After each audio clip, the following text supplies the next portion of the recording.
So once again, we find ourselves in the deepest recesses of the dark web with our good friend, the Dark Web Fixer.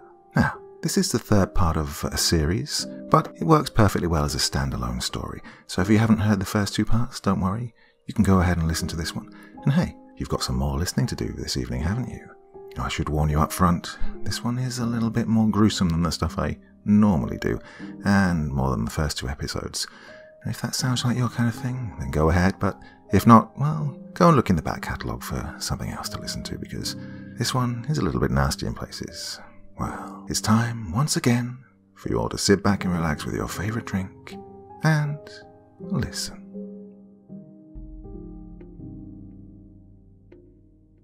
I should preface an apology for my lack of posting as of late. I had planned a weekly entry, but when business calls on the deep web, well, you answer. Many things have happened in a very short period of time, and it's been a chaotic few weeks, to say the least. I'm writing this now from my seat aboard a private jet to a location I can't disclose yet. The job is ongoing, and rumour has it that someone is eyeing these posts. So I'll be more careful until I find out if the interest is anything other than mild curiosity. The third post in this little online journal I started was planned to be about how I got into the deep web to begin with. However, recent happenings are, I think, far more interesting to hear about. Besides, getting it off my chest, while it's still so recent, will be better for continuity's sake. A few days after my last post, I was in a speakeasy of sorts for local deep web players. Oh, we're not an antisocial gang, as one may assume. The owner of the place caters almost exclusively to business owners within what we call the network. A pretty close-knit group of major players in the central Florida area. The name of the place is prohibited from being shared outside of the network forum, for obvious reasons. Well, it's invite only. Anyhow, the bar has many uses, from trading word-of-mouth information, conducting face-to-face transactions and deals, and so on. General laws don't really apply here. You don't get thrown out for starting a fight, so long as you pay for damages. The place is fully sound-deadened for the express reason that firearms are permitted as well. Fact is that in this place, if you start a fight, there's a 50-50 chance of turning into a gunfight. But again, you make a mess, you take care of it. Or the bar takes care of you. I don't usually pick fights, and I like to steer clear of any that get started, unless there's a damn good reason for me getting involved. But on the other hand, I will throw hands if I'm paid. Plenty of other things happen on a regular basis at the joint, but those are simply secrets of the network, and I've got no interest in sharing them. And so, to the point. I was there that night to meet with some new contacts, show face to some old ones, and generally get the lowdown on any up-and-coming events. At some point, I was approached by one of the first people I became personally antiquated with early on in my ventures on the deep web. One could even say we're friends, in a sense. The mutual understanding of looking out for ourselves first, our profit second, and the network third. You see, once you're brought into the network, it's like being brought into the mafia. You don't talk about it, if you know what's good for you. Me? I'm not too concerned, or rather, I wasn't when I started this. Things have changed since, but those details will come later. Back to my friend, though. He approached me, and we started the usual conversation and business talk. We worked out a new deal at some point, and right before he turned to make his exit, he stopped in his tracks, as if remembering something important. He wheeled around on his heel and faced me again. He leaned in close and whispered, vodka on his breath. "Oh, by the way, I heard you're back into the regular work." He leaned back, eyebrow raised. I waved my hand dismissively, sipping on my own cocktail. All rumors, my friend, I smirked over my drink. I thought you knew better than to believe what you read on the internet. He chuckled softly. Yeah, okay, rumor or not. Give me a ring if you're interested. He handed me a blank business card with a phone number written on it. With a sly smile, he left. I had a few more drinks and talked to a few other people and hot bars for a more normal crowd around 1 a.m. When the bars closed at 2, I ventured to an after-party until 4, at which point I headed to my downtown apartment with a girl in tow. I kicked her out around 7 and slept until 10, at which point I awoke to someone pounding on my apartment door. Of course, I wasn't expecting visitors. With a gun in hand, I approached the front door, looking through the peephole as the pounding came again, as insistent as it was when I woke. 2 men in black suits stood outside. They looked like generic government spooks at first, but I noticed a symbol on the back of the hand that was knocking. Chevaux de recherche, I asked. Russian for, what do you want? Well, kind of. We have a few questions for the man who lives here, came the response. Na English. My Russian isn't perfect, but it does a trick in a pinch. This time I simply said, no English. We are representatives from the network, the same man responded. Что это такое? Effectively, I asked them what that was.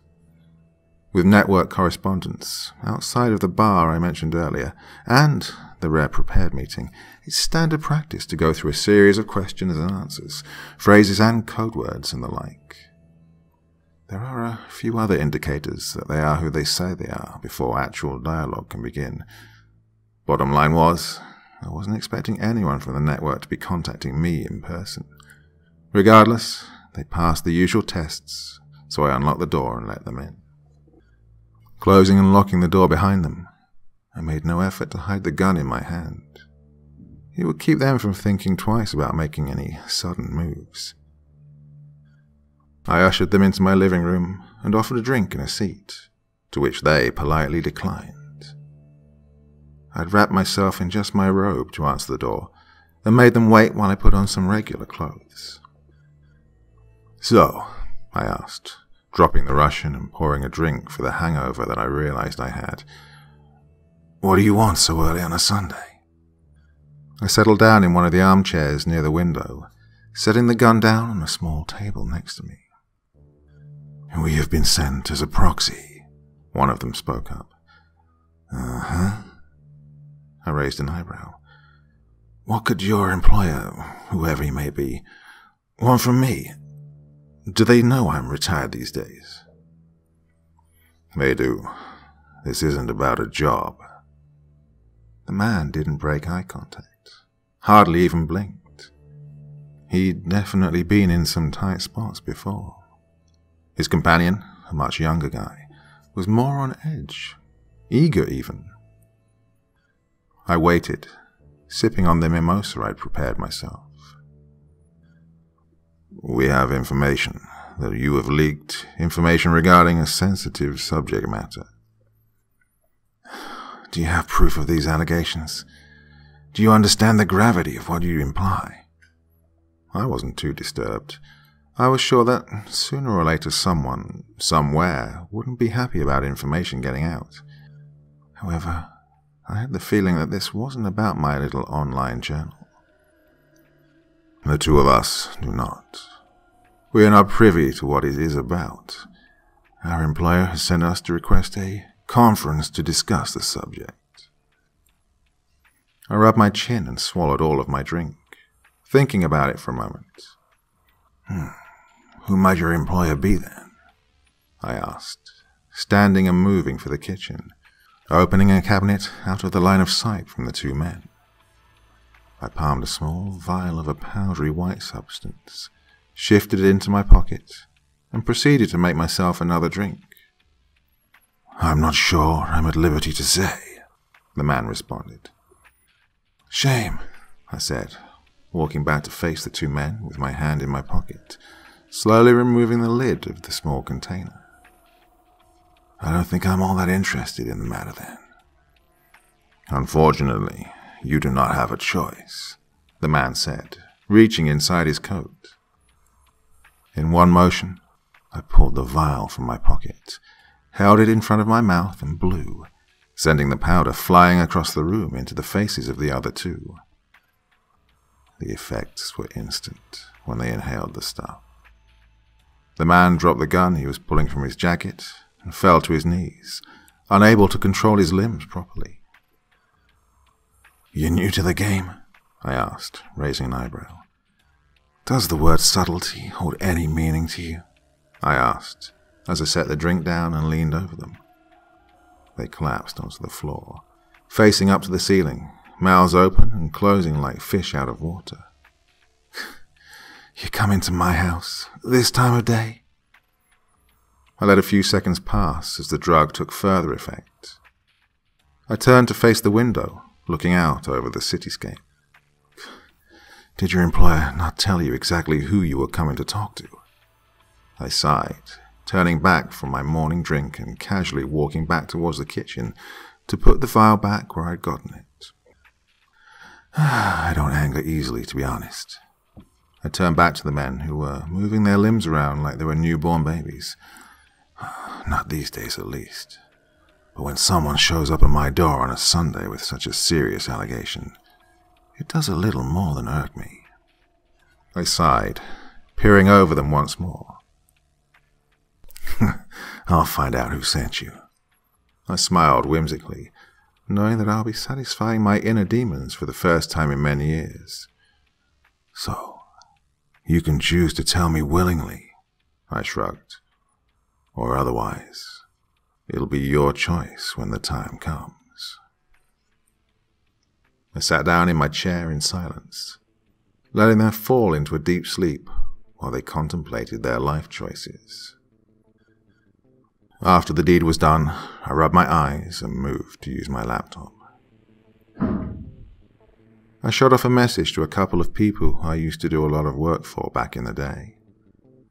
The only way I knew for sure I could get their attention now was by posting on a deep web message board, requesting a particular service. It's a weird way of getting in touch with mercenaries, I know, but their rules, not mine. From there, they would call me when they found the message, which could be minutes or hours. By the time I'd showered, eaten, and dressed, they'd found the message and called. These days, Orlando has few payphones, which is weird because they never call from the same one. "Been a while," the female voice spoke on the other end. I only responded, "The usual place." A brief pause, and then, "1 hour." And with that, the line went dead. Locking up the apartment, I headed downstairs to my car and started the drive. A bookstore on the east side of town. I perused for a little while, picking up books here and there, flipping through the pages and then putting them back on the shelf. Slowly, I paced the aisles on the first floor, eventually making my way to the second floor. I approached the rear wall and took the first book that caught my eye off the shelf. Kiss the Boys Goodbye. I smirked to myself at the irony of the choice. 15 years, a female voice spoke softly. "You don't write, you don't call." I flipped through the pages of the book, not looking up right away. I know we didn't part ways on the best of terms." I leaned backwards against the end of a bookshelf. "Could have been worse. I hope that this time won't end the same." "No, I don't think it will." I looked up to meet the eyes of a woman I thought I'd never speak to again. She was a rare breed, real purple eyes, dark black hair and tan skin.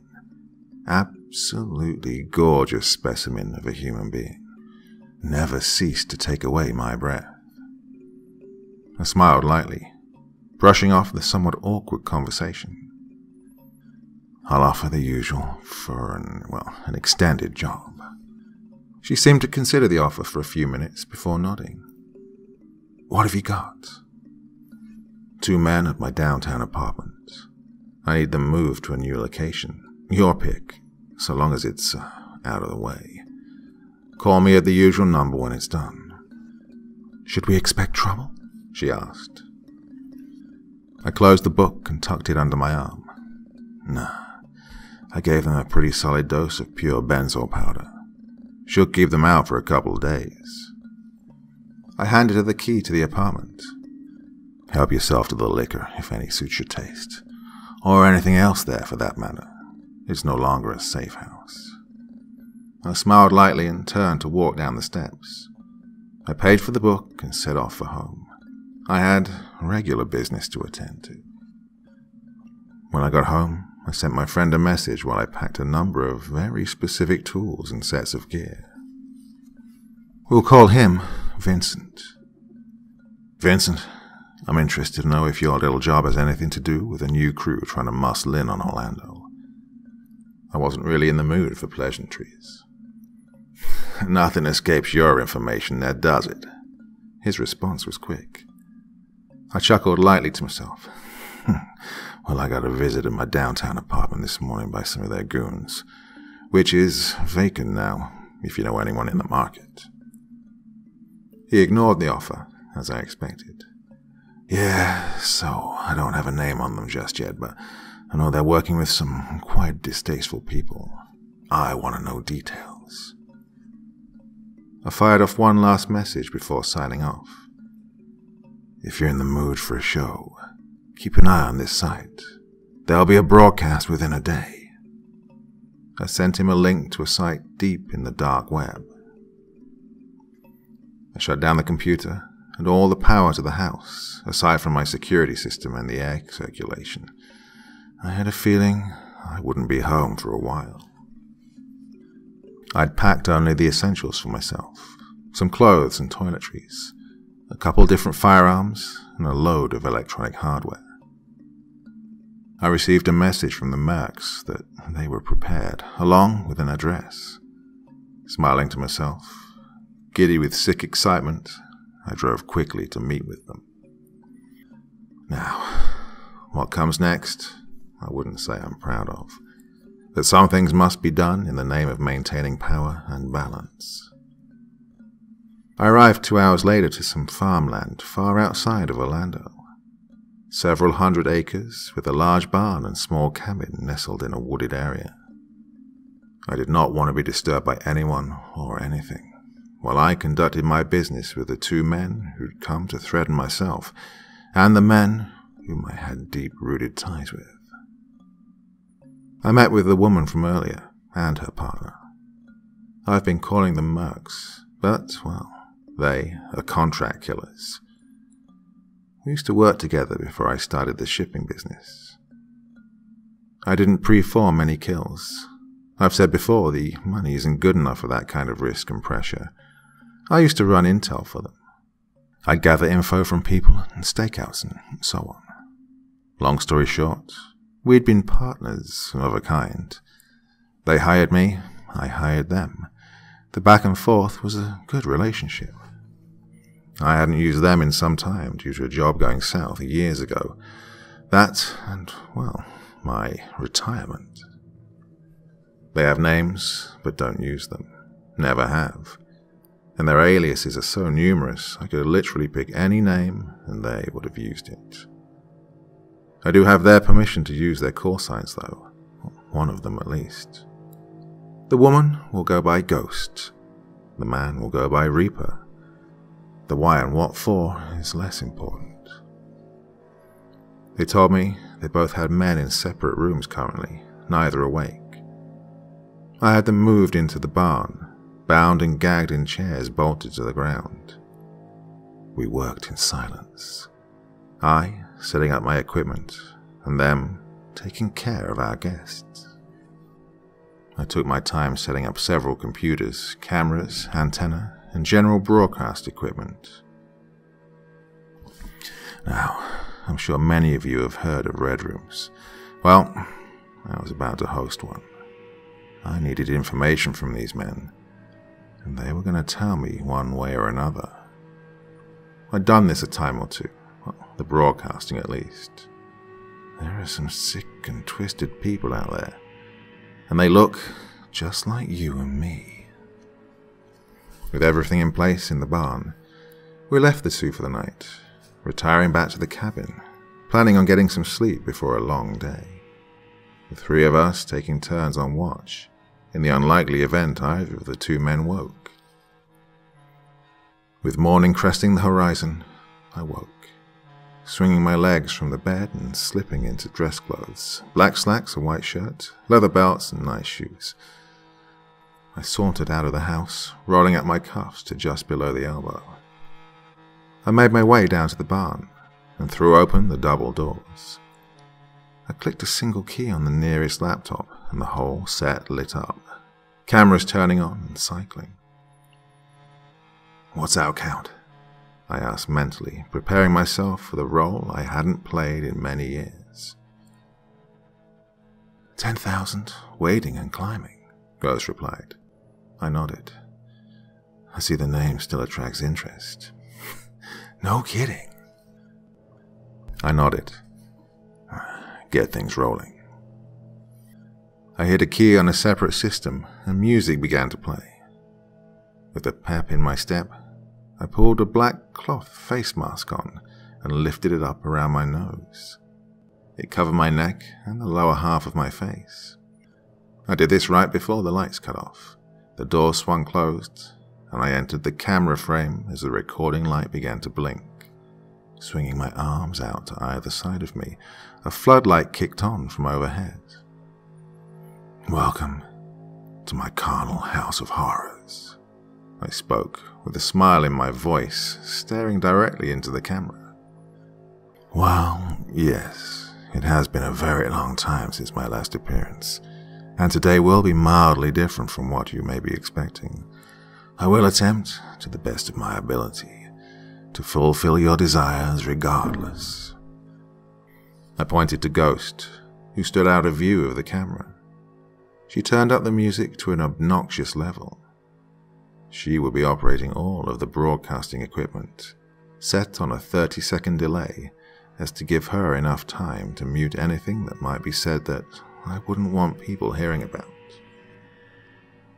I picked up a vial of smelling salts off the tray to the viewer's right, and drifted it under the noses of the men in the chairs. They snapped awake, struggling a moment in the blinding white light from above and in front of us. "Ladies and gentlemen," I started speaking again, the music being turned down so that I could be heard. "These two men have information that I need. While I'll take suggestions for the gentleman just over there to your left, I will not be doing so for the first. For now, please sit back, relax, and just enjoy the show." There were butterflies in my stomach, and panic on the faces of the men who'd threatened me in my own home. The music played, the swing beat of blues and jazz drowning out their grunts. I circled them, picking up a scalpel from the tray, and ran it lightly, blade up, across the forearms of the man who obviously knew more.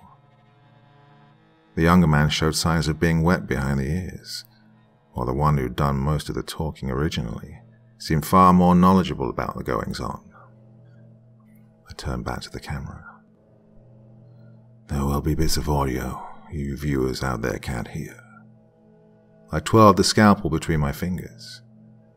"I'm sure you understand." I slammed the blade down without any warning into the man's hand. His scream was visceral, the blade slicing cleanly through, missing the bones and embedding itself into the wooden arm of the chair. "You will, however, still get to hear what you came for." The man in the chair shook violently, struggling against his restraints. I picked up a strip of surgical rubber and tied it just above his left bicep. It stemmed the bleeding enough, but would do nothing for the pain.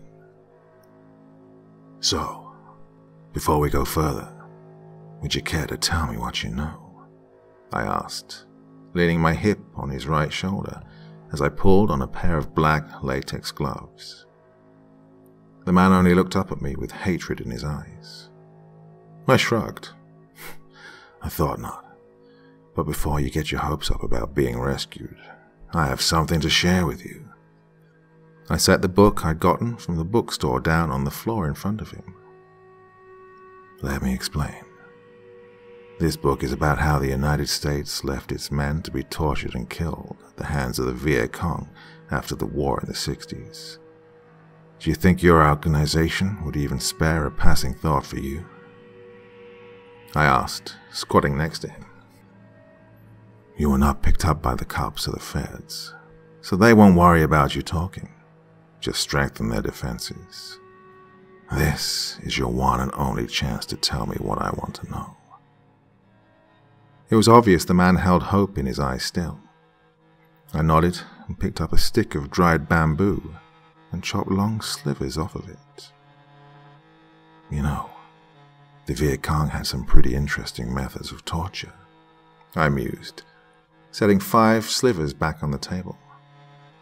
I took his left hand in mine and gripped his pinky first, bending it backwards until it cracked, and then repeated the process for his ring finger, middle finger, and index. I wanted to prevent him moving his fingers too much. After a few minutes, he collected himself enough to talk. Why? Why what? I asked. What? This? Why go to these lengths? He asked, looking around trying to see past the floodlights. I smirked. The torture, or the production of it. Why not just kill us or beat it out of us in your apartment? He asked. Well, I don't kill people. I don't like to, at least. I think it's a waste. I leaned on the nearby table. Everyone has worth to someone. He looked at me. I was unsure if he was shocked at my words, or just in shock still from the pain. You'll do this, but not kill a man? He asked. I shook my head. One's life isn't mine to take. That's why I pay others to do it when it needs doing. You got some serious problems, guy. His voice was low, insulting. No, I think you have the wrong idea about this situation. You are the one with the serious problems right now, and you can easily solve them. I put both hands on his wrists and leaned in close. Just tell me what I want to know, and this can end before it has to go any further. He spat into my face. Fuck you. I simply wiped it from my eyes and then cleaned my hand on his shirt. Very well, we'll continue. I picked up one of the bamboo splinters and gently pressed it under the nail of his pinky. His grunting, painful cries from my handling of the broken fingers gave way to guttural screams of primal agony. I left it there, inspecting it to be sure that it had reached maximum depth. You know, I looked him in the face. Your partner over there already looks ready to talk. The younger man's eyes were wide with horror, fixed on my actions. The man who had my attention, however, had his eyes screwed shut tightly, tears forcing their way out of the corners. His teeth clenched so tight, I became worried he might crack them. Here. I shoved a knife-handle-sized piece of multi-layered leather between his teeth. Bite down on that. I'd hate to see those pearly whites go to waste too early. He looked up at me, confused for a minute, but I was already onto my next task, lighting a fire at the tip of the bamboo splinter. Oh, this is going to be a very long day. I smiled at him, though only my eyes showed it. And so it went, one by one, all 5 fingers on his left hand, and all 5 fingers on his right hand. He broke when I started on his toes. He spit out the gag onto the floor, landed with a wet flop. Okay. He breathed heavily in a panic through labored sobs as I was about to begin breaking his toes. I'll tell you what you want to know. I looked him over. His skin was oily with sweat, his shirt soaked through, hair matted to his head. He looked worse off than I'd expected him to. I hadn't even moved past his hands. What a disappointment. His body shook as he forked over info on several groups and events that had transpired in the last few months. I can't tell you everything he told me, not yet. I'll put it like this, though. That group I mentioned in my last post, Zero? Yeah, I thought their members had disbanded. Turns out there was just a coup. They've still got the power and reach that they once had, just under a new banner. And they're supporting a crew that's looking to out the current network leaders. Yep, there's a few other people looking to carve out a piece of the Orlando pie for themselves. Look, I know that this may be a little short this time, but my flight isn't very long. I can't see everything just yet. After the job is done, I may be able to let you guys in on what's all going on here. However, with the potential for a lot of eyes to be on this post from people I don't want to know that I'm coming from them, I just hope it's not you that I turn up for.